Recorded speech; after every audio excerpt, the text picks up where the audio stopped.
Marami po ang nagtatanong ngayon kung magkakaroon nga ba ng big time breakout ang presyo ni Picoin ngayong April 11 o isa lang itong panibagong hype na maaring mauwi sa pagbagsak. Ayon po sa mga eksperto, may posibilidad na tumaas ng 127% ang presyo ni Picoin sa darating na buwan, pero may ilang hadlang na maaring pumigil dito. Kaya sa video na ito ay aalimin natin kung ano ang nangyayari sa market ni Picoin, bakit po ito bumagsak ng halos 74% mula sa all-time high nito, at kung may pag-asa ba itong makarecover. Kaya ayan, bago po tayo magpatuloy ay pakibasa na lamang po ang disclaimer dito sa ibaba ng ating screen. Ayan, bakit nga ba bumagsak ang presyo ni Picoin? Sa kasalukuyan, ang Picoin ay nagkakahalaga po ng 0.7631 na may 74.4% na pagbaba mula sa pinakamataas nitong presyo na $2.99 noong February 26, 2025. Nitong mga panahong ito, marami pong investors ang nagkaroon ng mataas na pag-asa dahil sa launching ng mainnet ng Pi Network. Maraming sumali at bumili ng Picoin, kaya biglang tumaas ang presyo nito. Pero nang humupa po ang excitement, nagsimulang bumaba ang presyo ng Picoin. Isa sa mga pinakamalaking dahilan ng pagbagsak nito ay ang patuloy na token unlock events. Ibig sabihin ay araw-araw ay may milyong-milyong bagong Picoins na inilalabas sa market. Pero hindi sapat ang demand para dito. Kapag mas maraming supply kaysa sa demand, bumababa po ang presyo. Ayon po sa market data, nasa 1.6 billion Picoins ang inaasahang marirelease sa susunod na 12 buwan. Ibig sabihin ay mahigit 100 milyong tokens ang mailalabas po kada buwan na maaari pong magdulot ng patuloy na pagbaba ng presyo. Ngayon ay matatapos na ba ang bearish trend na nararanasan ni Picoin? Ayan, dahil sa sunod-sunod na pagbagsak ay maraming traders ang nag-aabang kung matatapos na ba ang bearish trend ni Picoin. Ayon po sa isang crypto expert na si Dr. Altcoin, may magandang balita.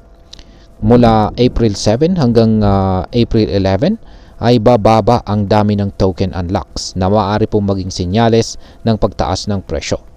Sa technical analysis naman ay may ilang mga indicators na nagpapakita po ng bullish signals.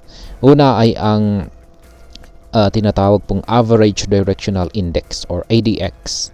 Yan, mula po sa mula 60 noong nakaraang buwan ay bumaba po ito sa 15 ngayong buwan.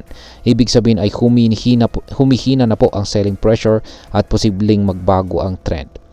Yan, sunod is ang tinatawag pong BB Trend Indicator. Nakikita po rito ang isang divergence pattern na madalas na sinyales ng pagtaas ng presyo.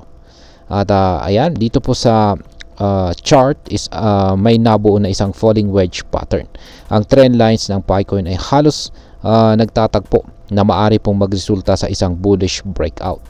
Dahil sa mga ito ay may posibilidad na tumaas po ng 127% ang presyo ni Picoin mula sa kanyang presyo na 0.7631 papuntang 1.7980 sa loob ng buwan ng Abril or April. Ngayon is makaka-recover ba talaga ang Picoin? Ayan, bagamat may positibong sinyalis po sa technical na analysis, meron pa rin mga hamon na kailangang lampasan ni Picoin. Una ay ayan nga, walang listing sa mga major exchanges. Hanggang ngayon ay hindi pa rin ito listed sa mga malalaking exchanges tulad ni Binance at saka Kraken. Noong nakaraan ay nagkaroon na po ng botohan ang Binance community para sa listing ng Picoin, pero hindi pa rin ito naisakatuparan. Yan. Pangalawa ay may negatibo pong komento mula sa mga eksperto. Ayon po mismo sa CEO ng Bybit, isa sa mga major crypto exchanges, tinawag niyang scam ang Picoin dahil dito ay bumaba po ang kumpiyansa ng ilang mga investors. Gayunpaman, lumalaki ang Pi Network community at kung magpapatuloy ito, may posibilidad na mailista ito sa mga major exchanges. Kung mangyari ito, posibleng magkaroon po ng mas malaking demand at lumakas ang presyo nito. At ayan, kung ikaw po ay isang Pinoy crypto trader o investor, mahalaga po ang pag-unawa sa galaw ng Picoin bago ka magdesisyon. Kung ikaw po ay may Picoin holdings, maaaring may short-term opportunity sa April 11. Pero tandaan po natin na volatile po ang crypto market. Posibleng tumaas nga ng 127%, pero may chance ring baka biglang bumaba ito, lalo na kung wala talagang sapat na demand. Kung balak mo namang bumili yan ng PiCoin, pag-aralan mo po ang market trends at saka indicators. Huwag kang bumili ng dahil lamang po sa hype. Lagi kang gumamit ng risk management strategies.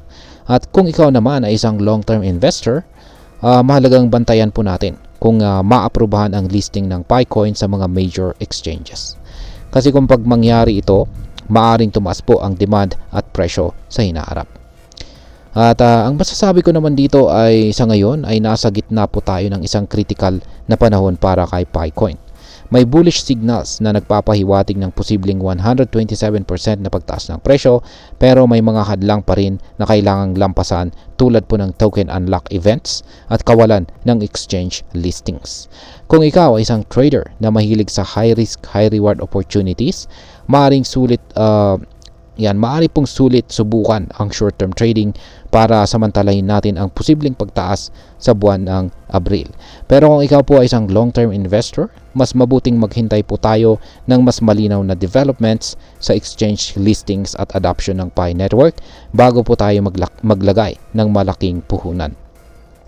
At ayan, hanggang dito na lamang po tayo sa video na ito mga ka-crypto. Marami pong salamat sa panonood. Ingat po tayo lagi at God bless po sa ating lahat.